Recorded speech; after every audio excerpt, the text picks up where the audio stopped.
A karácsonyt a szeretet és magányosság dihotómiája jellemzi, legalábbis sokaknál vagy sok reklámalkotó így gondolja, vagyis mint egy elválaszthatatlanul együtt járnak kölcsönösen felerősítve egymást, azaz az idevágó lelki érzelem hullámokat. A lényeg, ilyenkor minden magára valamit adó cég fullban nyomja a CSR-t. Ez itt a Reklámhisztióban, én Geréb János vagyok, megnézzük, miről beszélek.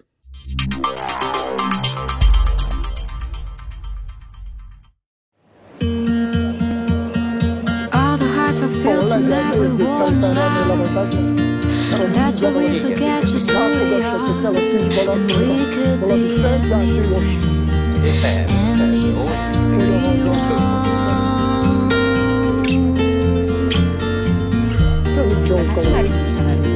Nézzétek, csodálatos színészeket, érdemes megnézni még egyszer a dalra, köszönöm. Ne felejtse, amit mondtam. Inkább az elsőben Make us come together and be alright. That's where you'll remember who you are. And we could be anything, anything we want. And we could be anything, anything we want.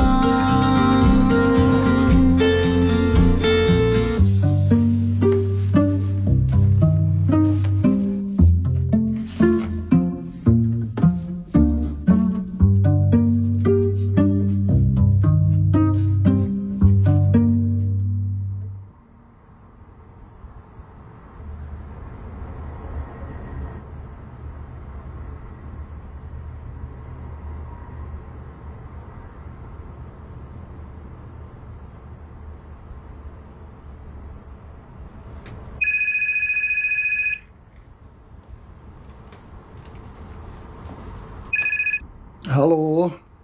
Beci vagyok. Imre bácsi, átmehetünk? Nagyon örülnék.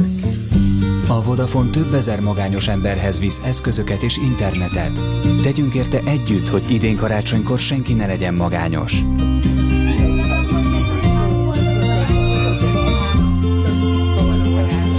Together we can. Vodafone.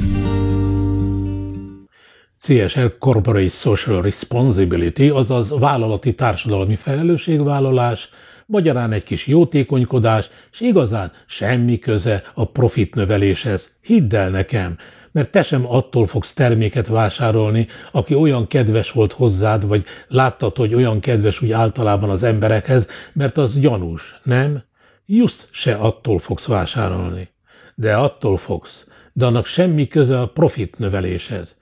Ja, de, mert valahogy mindig kiderül, ki volt a jóságos adományozó, pedig a csomagra azt is írhatnák, egy ismeretlen, nem is az a fontos, ki vagyok, ne keres. All the hearts are filled tonight with warm love. That's what we forget to say. We could be anything we want.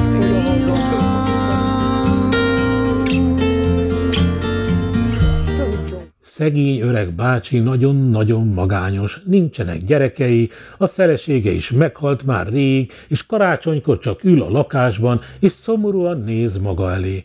Megjegyezném, én biztosan nem a feleségem időskori, majdnem a halála előtti képét tenném ki a komódra, hanem a sugárzóan fiatalt, bár akkor azt hinné a kedves rétegnéző, hogy a lányáról van szó. Nyilván. Van itt gógyi? Ez egy szakma. Ja, és a gyengébbek kedvéért valószínűleg ez a bácsi igazából nem magányos, van szép családja, ráadásul épp most kapott több 100 000 forintot a reklámfilm főszerepéért. Nézzétek, csodálatos színészeket, érdemes megnézni még egyszer a dalra, köszönöm. Ne felejtse, amit mondtam. Na szóval, de szegény, magányos öreg bácsi ezért, mármint a magányosság miatt mindenkivel próbál beszélgetni, akivel találkozik, de sajnos mindenki siet, nem érnek rá a bácsival fecserészni, ráadásul feltartja a sietős embereket, akik ezért nem túlságosan kedvelik a szegény öreg magányos bácsit. Míg a liftben sem ér rá az anyuka a kisfiával, mert telefonál. Mármint az anyuka. Mit tehet hát szegény öreg bácsi? Hazamegy, leül és szomorúan néz. Még a tévét és az internetet sincs kedve bekapcsolni. vagy talán nincs is neki. De egyszer csak megszólal a telefon. Talán Vodafonos internetes telefon. Jó, csak keresem, hol találom a szolgáltatót a történetben. Peti gyerek a szomszédból, hogy átjöhetnének-e. Na, átjön a család, még sütit is hoznak, meg internetet. Ja, azt nem hoznak. Tényleg csak keresem a szolgáltatót. Pedig ki is van írva és mondva, hogy a Vodafone több ezer magányos emberhez visz eszközöket és internetet. Nem mondják, hogy ingyen, de ott van a magyar-máltai szeretett szolgálat felirat, meg hogy az ő együttműködésük kell, akkor biztos ingyen. Több ezer ingyenes felhasználó, az már valami, ha csak nem értek valamit félre. Nyilván folyamodni kell, és egyáltalán minket is felszólít a jóságos cég, tegyünk róla együtt, hogy idén karácsonykor senki ne legyen magányos. Jó, mondd hogyan és megyek. Te adsz internetet, én sütök beiglit, már gyújtom is be a kemencét. Találj nekem egy szegény öreg bácsit. Egyébként én is az vagyok, csak nem magányos, így elő kell fizetnem. Ja, nem is nálatok, de ez most mindegy.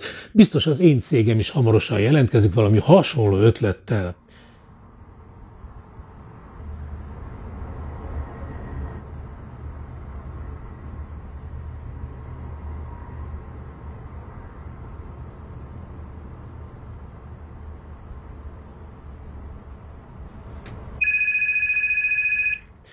Jó, az a hatásszünet a telefon megszólalása előtt, az a nagy csend, amikor a depit csúcsra tetszenek járatni. Szinte teljesen sötét van, majdnem mint egy koporsóban, csak az a néhány színes karácsonyfa égő világít, a bácsi az ablakon néz kifelé éppen, tán ki is ugrana, ha nem törné meg a csendet a telefon hangja. A távközlési cég hangja, mondanám. A remény világít azon a kezelő felületen, kivéve a 8-ast meg a 0-át, de hát öreg telefon, mint a bácsi. De ez már csak szőrözés. A bácsi a távolban, az ablaknál, a telefon jobbra lent, nagyban közel, mesteri beállítás.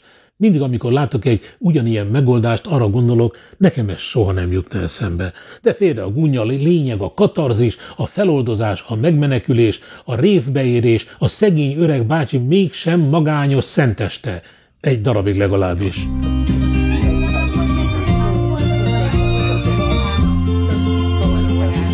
Together we can, mert hogy minden magányos öreg bácsi tud angolul, illetve ez nem is nekik szól, hanem nekünk, azaz nektek fiataloknak, akik mind tudtok angolul. Nyilván többen tudtok angolul, mint magyarul, így többen értitek a szlogent, mint ha azt írnák, együtt megtehetjük, vagy együtt meg tudjuk csinálni. Nem igaz? És így legalább a végére tudjátok, miről van szó, és neki láthattok a cselekvésnek. Elvégre ez egy magyar reklám. És most igazán átéreztem ezen műalkotás segítségével, milyen érzés magányosnak lenni karácsony szentestéjén. Tényleg szar. De most, hogy a bácsinak nyilván lesz internete, mert ha lenne, már nyilván azt tenné, hogy a neten megkeres más magányos öreg bácsikat, néniket, és beszélget velük. De ő csak mereng a sötétben. Se tévéje, se macskája. De legalább nem hajléktalan. Halló? Peti vagyok. Imre bácsi átment? Nagyon örülnék. A Vodafone több ezer magányos emberhez visz eszközöket és internetet. Tegyünk érte együtt, hogy idén karácsonykor senki ne legyen magányos.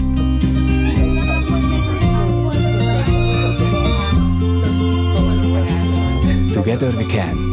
Vodafone.